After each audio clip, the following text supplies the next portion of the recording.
सौराष्ट्र देशे विशदैर्तमये ज्योतिर्मयं चंद्रकला वत्सम भक्ति प्रदानाय कृपावतीर्णम तम सोमनाथम शरणम प्रपद्ये। जहां बसा है शिव शंभू का दिव्य धाम,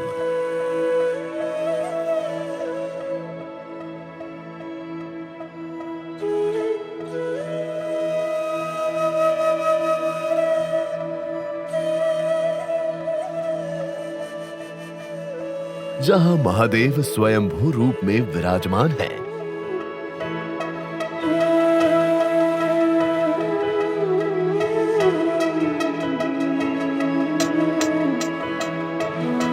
जो है 12 ज्योतिर्लिंग में प्रथम ज्योतिर्लिंग।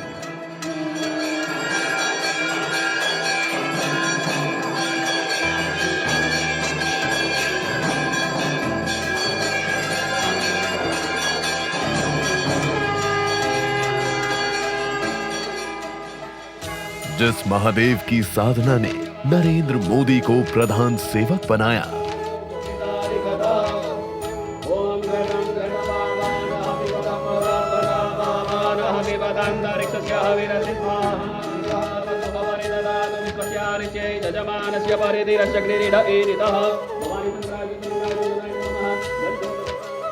जिस शक्ति की परम भक्ति से नरेंद्र मोदी को राजयोग का अखंड वरदान मिला,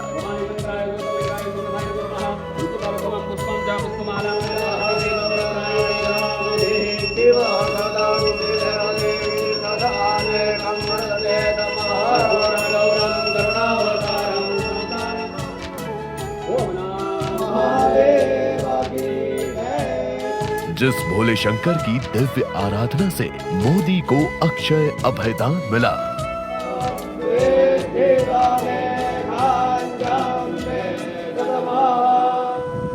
और जिस आदि अनादि शिव ने प्रधानमंत्री नरेंद्र मोदी को विश्व की विराट शक्ति बनाया।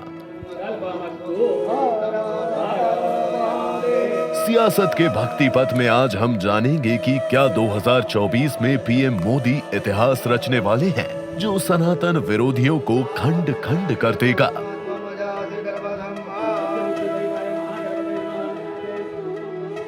आज सियासत का भक्ति पथ में गुजरात के सोमनाथ मंदिर की बात होगी। सोमनाथ से देखिए सियासत का भक्ति पथ।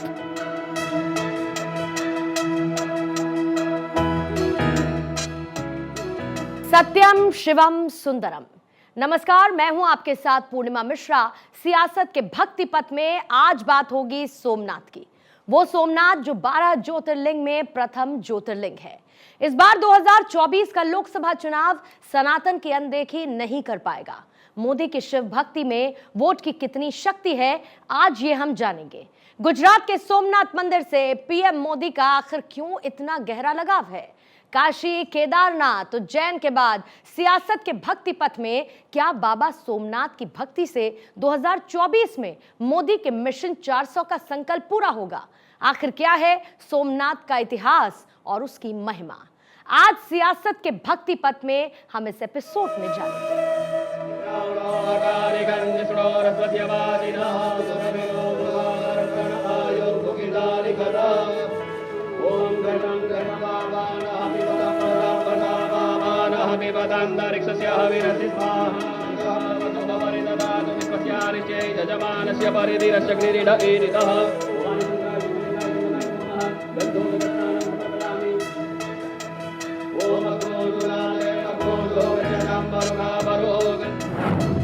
सोमनाथ का स्वर्णिम अध्याय।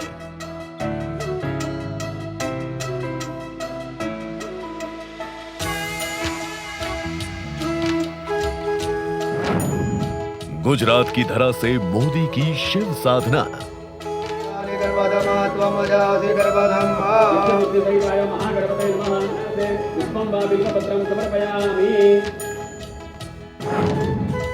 सोमनाथ से 2024 में जीत का आशीर्वाद।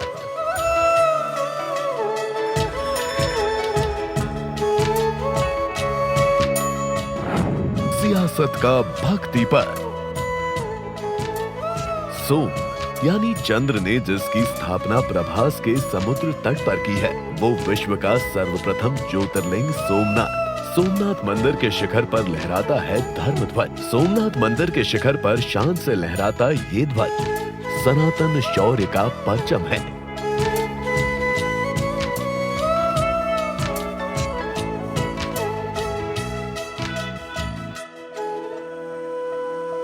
ये एक धार्मिक उद्घोष है कि सनातन शाश्वत है, इसे कभी नष्ट नहीं किया जा सकता, इसे मिटाया नहीं जा सकता, चाहे अधर्मी आक्रांता लाख कोशिश कर ले।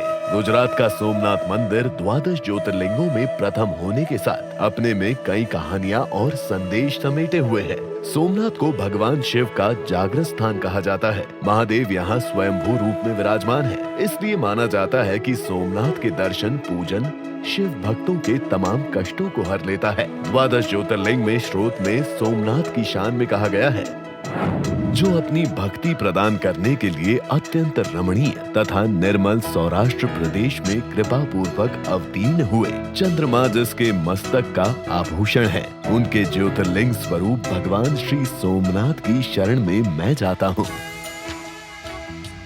ऐसी मान्यता है कि सोमनाथ का जो प्रभास क्षेत्र है, वहाँ चंद्रमा को नियंत्रित करने वाली तरंगे पाई जाती हैं। इसलिए अगर जीवन में कोई भी चंद्र से जुड़ी समस्याएं हैं, तो सोमनाथ मंदिर में जाकर अगर प्रार्थना करते हैं, तो चंद्रमा की बाधाओं से मुक्ति मिलती है।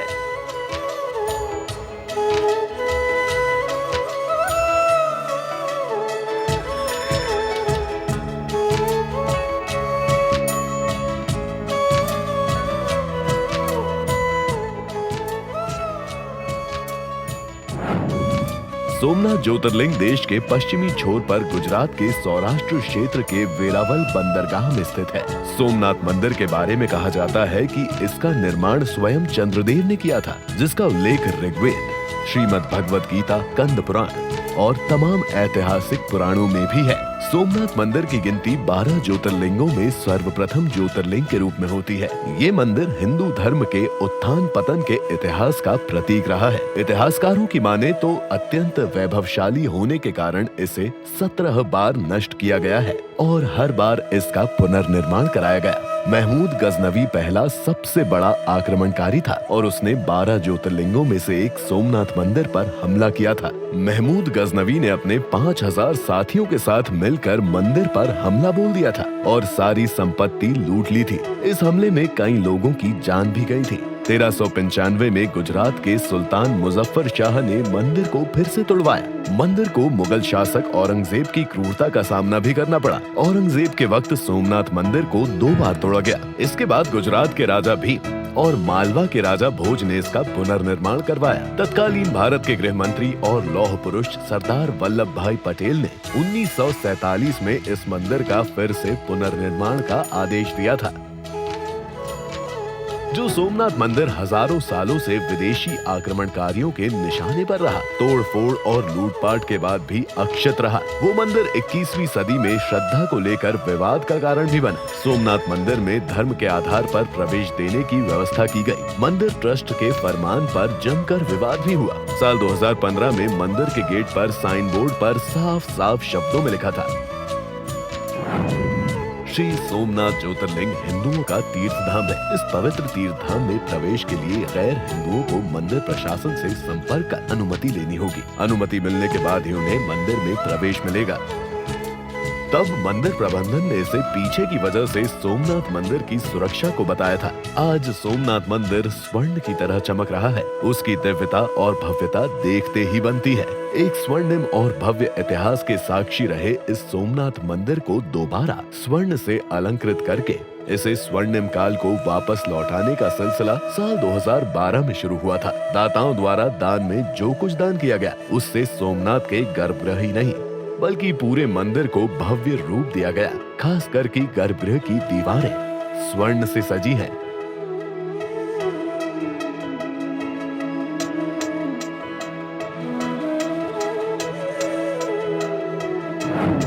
2012 में सोमनाथ मंदिर के स्वरूप को बदलने के लिए संकल्प लिया। लक्ष्य बहुत बड़ा था, लेकिन उससे कहीं ज्यादा बड़ी इच्छा शक्ति थी। मुंबई के दानदाता हीरा व्यापारियों ने 130 किलो स्वर्ण दान का संकल्प लिया। सोमनाथ मंदिर के गर्भगृह और दीवारों पर सोने से सजाया गया। सोमनाथ मंदिर ट्रस्ट ने मंदिर के 1400 कलशों को सोने से मढ़ने का निर्णय लिया। 2021 में सभी गुंबदों पर 1451 सोने के कलश मढ़ने का काम पूरा हुआ। सोमनाथ मंदिर में 551 लोगों ने सोने के कलश दान देने का संकल्प लिया। गर्भगृह में भगवान शिव का बड़ा सा सोने का त्रिशूल भी रखा गया है। मंदिर के मस्तक पर सजी ये स्वर्ण कलश पुंज की ये कतारें प्राचीन युग की वैभवशाली गाथा सुना रही है। दिन के उजाले में सोमनाथ मंदिर ऐसा दिखाई पड़ता है कि मानो सूरज साक्षात जमीन पर उतर आया हो।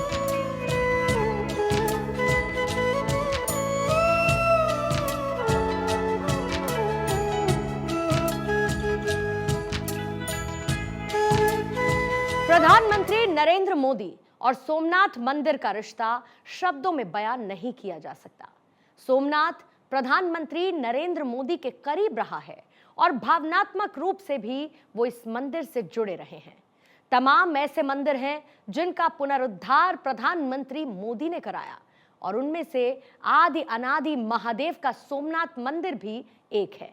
इसके साथ ही जो भी विकासशील परियोजनाएं हैं वो चलाई जा रही हैं।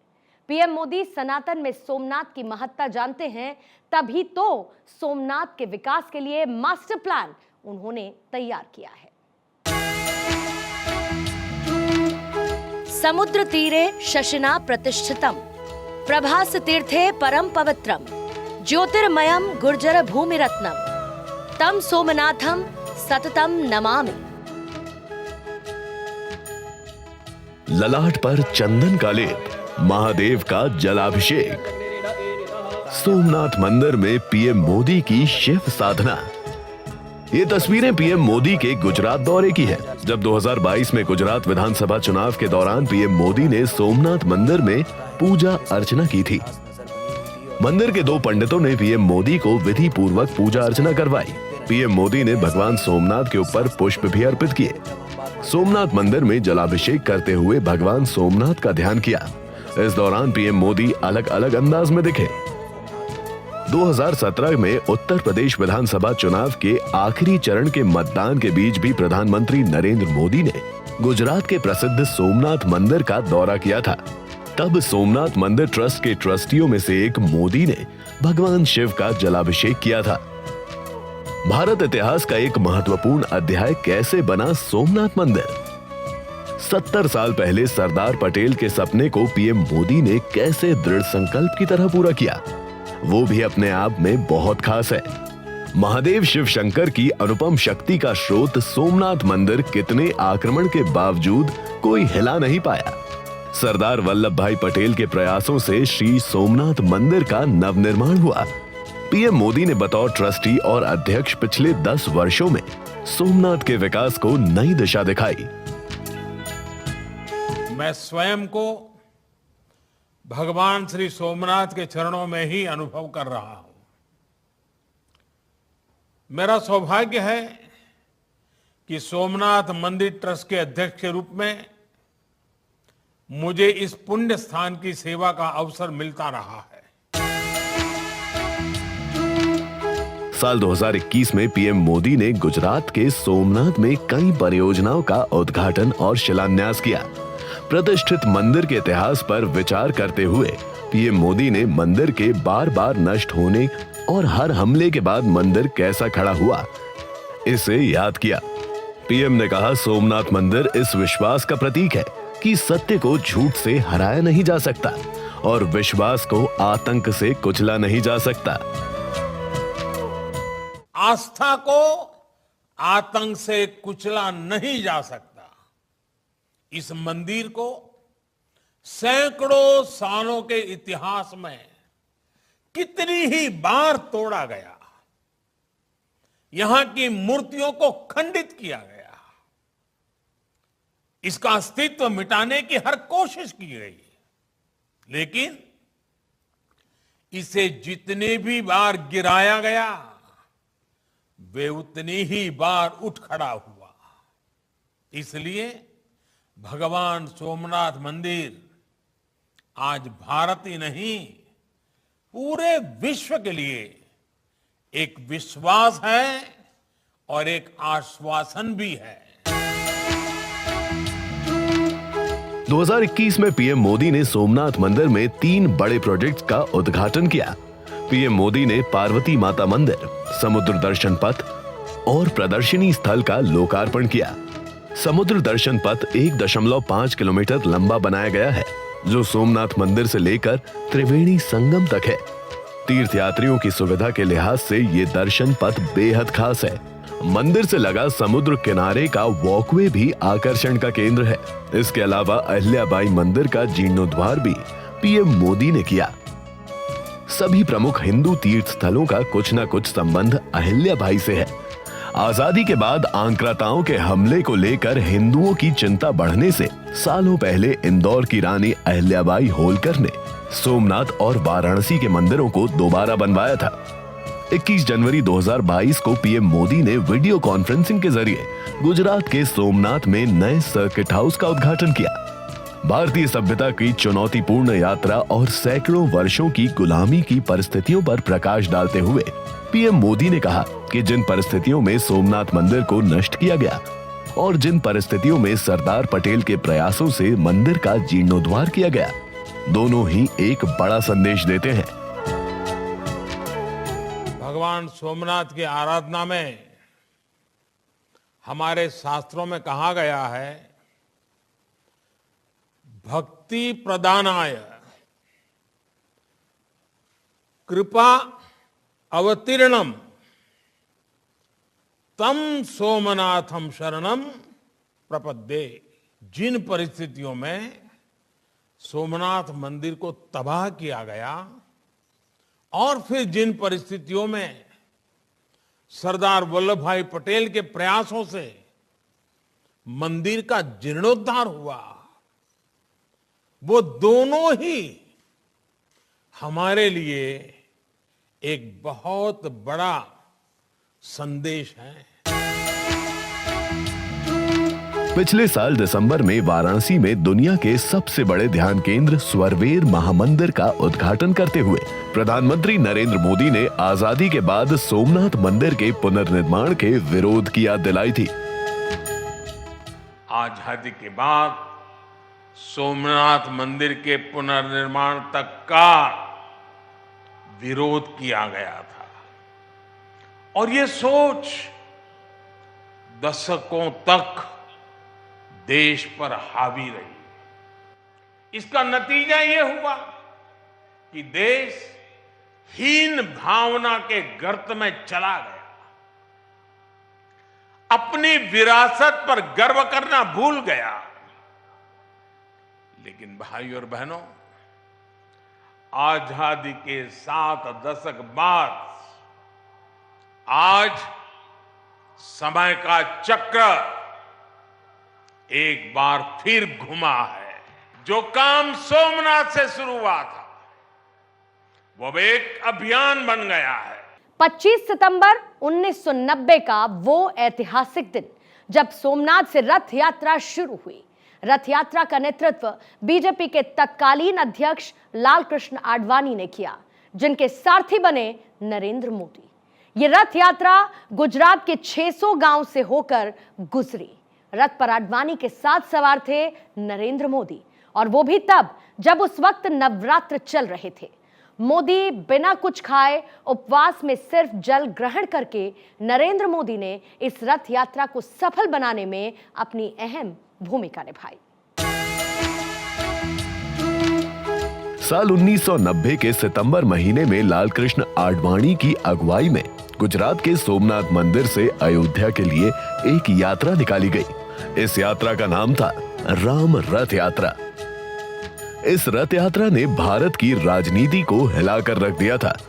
गुजरात के सोमनाथ मंदिर से इस यात्रा को शुरू करने का उद्देश्य था कि जिस तरह आजादी के बाद सोमनाथ मंदिर को पुनर्निर्मित किया गया, वैसे ही अयोध्या में भी मंदिर बनाया जाए। तब राम लहर की शुरुआत हुई और लालकृष्ण आडवाणी को हिंदू हृदय सम्राट कहा गया। मगर आज राम मंदिर बन गया। हिंदू हृदय सम्राट के तौर पर पीएम मोदी की पहचान बन चुकी है और सोमनाथ की आभा भी पूरे ब्रह्मांड में चमक रही है।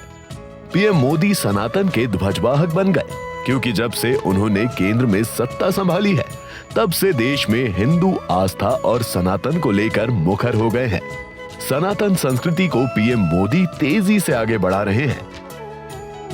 देश के कई प्राचीन मंदिरों के कायाकल्प के पीछे प्रधानमंत्री मोदी की संकल्प शक्ति रही है। प्रधानमंत्री मोदी 10 साल से देश के प्रधानमंत्री हैं।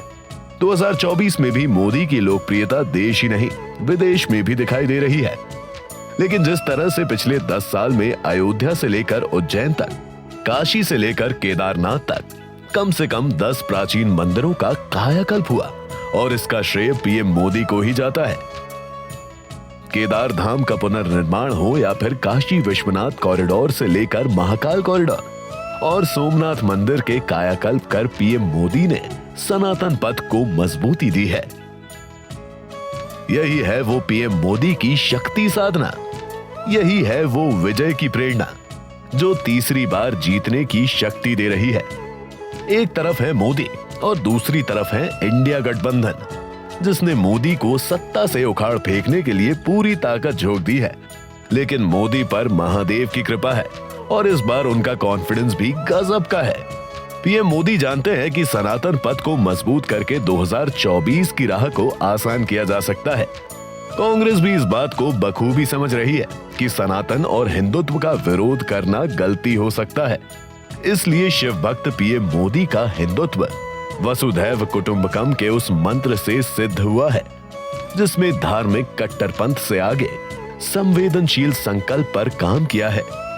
इसी संकल्प के साथ पीएम मोदी 2024 के लोकसभा चुनाव में पीएम मोदी निरंतर आगे बढ़ रहे हैं। चुनावी रैलियों में वो सनातन हिंदुत्व की जो परिभाषा रचते हैं वो अपने आप में विरोधियों में खलबली पैदा करने वाली है, क्योंकि सनातन विरोधियों के लिए मोदी का विरोध पहली प्राथमिकता है। वो नहीं चाहते कि 2024 में मोदी फिर से प्रचंड जीत के साथ तीसरी बार देश की सत्ता पर काबिज हो।